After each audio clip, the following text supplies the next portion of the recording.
Anything else? I met Mel. She's very different. Yeah, I think that's why we're friends. She did say I was her friend, right? Kind Sorry, of. that was dumb. There we go, sounding all insecure and loserish again. Aw, come on, Corine. You're not an insecure loser. Does Mel have any other friends? Mel told me once that when she was little, she used to be really good friends with Waverly's current superstar athlete Leela Yadav, which is hard to believe because Mel and Leela totally ignore each other now. Something must have happened, but I can't figure out what. Mel says they just gradually drifted apart, but like everyone else around here, sometimes Mel lies. I met Leela. She was in the rec room. Mm-hmm. She's usually in the gym, either bouncing, kicking, hitting, or throwing some kind of ball. You name a sport, she's great at it.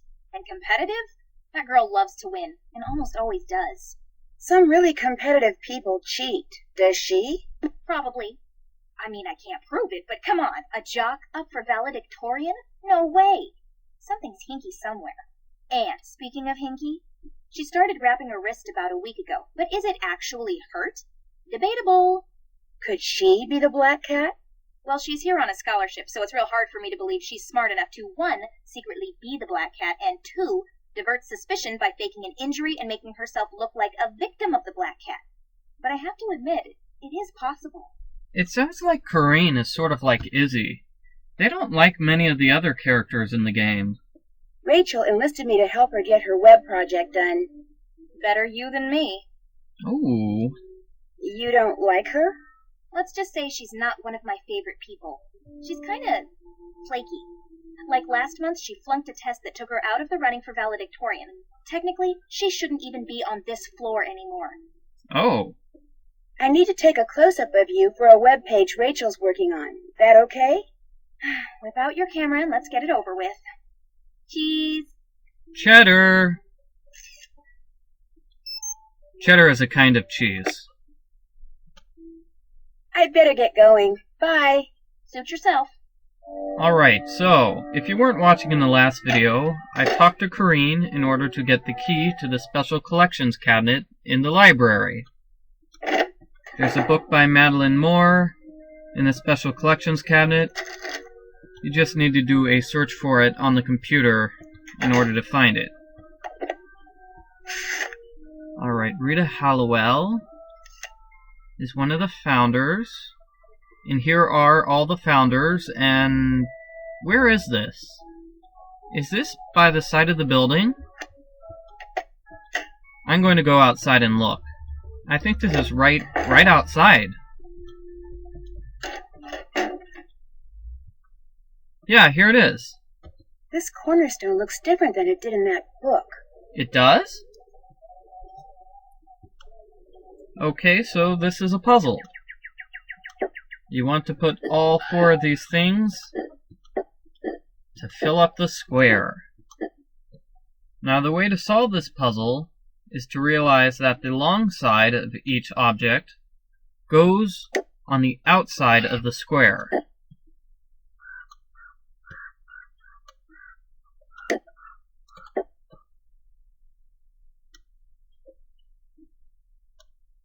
Just like this. Just get all 4 pieces into place. And like I said, the way to do that is by making sure the long side of each piece goes against the side of the square. Well, hey, little guy. What's up? Hi, Mr. Squirrel. What are you doing? Hey! Hey, wait a minute. Come back here! Oh, that little thief. He must have some kind of nest up there. Aw, mean little squirrel. Well, what's this? It's the Lost Journal of Rita Hallowell. If you've played the other Nancy Drew games, you probably know what this is. It's a journal written by somebody a long time ago who hid a fabulous treasure somewhere in the game. Each page of the journal refers to a puzzle. This one refers to a piano puzzle. This one refers to a bird puzzle.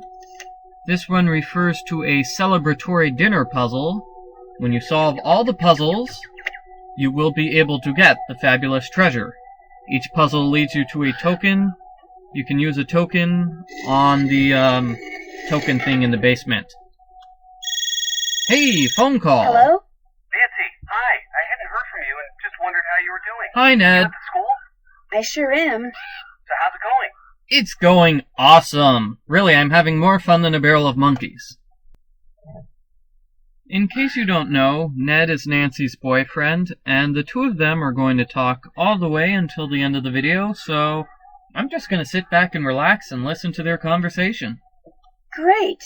The girls I met so far are bright and interesting and seem to like me. Of course they like you. I hope so, because I can tell already that where you fit in socially around here is huge. They got a pecking order going, huh? And it is brutal, like junior high on steroids. Just be yourself and you'll do fine. Be myself? Ned, I'm a detective. I'm pretty much here to spy on people. If they get wind of that... Like I said, just lie through your teeth and you'll do fine. What about the case? Any luck tracking down the source of those mysterious notes? They're being sent by someone who signs them as the Black Cat, complete with a paw print and scratch marks. And only valedictorian candidates have been getting them. Think someone there has a grudge against brainy kids? Or one of the brainy kids is trying to get rid of her competition. Being valedictorian is that big a deal? It's a very big deal. The valedictorian gets a college scholarship. Full ride, school of her choice. But how smart can these kids be if they're intimidated by a bunch of silly notes? It's midterm study break. The kids who chose to stay at the school are cramming for tests and madly writing papers. The notes may be silly, but they're still distracting. And some of the accidents that have followed them have been pretty malicious. Delicious, huh? You're not posing as a valedictorian, are you? No, I'm not. Good. Although I am living on the same floor as they are. You just had to throw that in, didn't you? Sorry. So what is your plan? I'm going to search every inch of this place and question everybody I see until something or someone leads me to the Black Cat. And in the process, you're going to be very, very careful. Right. Right. I've met all the valedictorian candidates. Cool. Tell me about them. Izzy Romero is a valedictorian candidate and student body president. Is she nice? She is to me, so far. But that's probably because I'm still new to the pecking order. She's at the front of it? Oh, yeah. She rules the roost around here, that's for sure. Keep going. Who else? Believe it or not, there's a goth living in the room next to mine. A goth? As in weird hair and disturbing body piercings? At an exclusive East Coast all-girls boarding school? She's a legacy, meaning the women in her family have been attending Waverly for generations. If you're a legacy, you're automatically accepted. You're not automatically liked, however. She doesn't have a lot of friends? Doesn't seem to. Is she into Black Cat? Don't know that yet. Maybe I'm a sucker for obvious suspects, but it sounds to me like you should find out. Keep going. Who else? Corine, the girl I'm rooming with, she's not exactly Miss Popularity. What makes you say that? So far, I've only met one girl who even halfway likes her. That's not good. At this school, it's a disaster. Keep going. Who else? Lila Yadev is Waverly's star athlete, and man, is she competitive. Spends most of her time in the rec room trying to get people to play games with her. She's a valedictorian? Yep. Shouldn't she be studying like everyone else? Says she's got everything under control, academically at least. Socially, it would appear that her roommate just stole her boyfriend. Uh-oh. That could get ugly. Keep going. Who else? This girl named Rachel asked me to help her with a school project. How'd you get out of that? I didn't. I told her I'd help her. And actually, it's a good thing. Gives me an excuse to go poking around, talking to people. So what's this Rachel person like? Well, no one around here seems to like her very much. How come? Bad breath? B.O.? Poor taste in shoes? She's just strange somehow. Kind of absent-minded. She scares some kids, and she seems to keep to herself. A quiet loner type, huh? Better keep an eye on her. The notes from the Black Cat may have something to do with a teacher named Rita Hallowell. Mm-hmm. Oh yeah? What'd she teach? Literature. At least she did, about 150 years ago. Excuse me? She helped found Waverly Academy back in 1866. And you think she has something to do with notes being sent to students now? Not only did she have a black cat, but it looks like she hid something very valuable somewhere in Ramsey Hall. That's the old building I'm staying in. That's interesting. Does anyone else know about this? I'm not sure, but if someone does know and is trying to find out what Hallowell hid, that might explain the notes from the black cat. You're going to have to be real careful what you ask and tell people from now on. Because if someone is trying to find it and realizes you may be trying to find it too... I'll be careful, Ned. Don't worry. Too late. Plus, Hallowell sounds sort of like Halloween, which is kind of spooky. And notice it's still 12:32 p.m., even though we've been talking for a couple of minutes.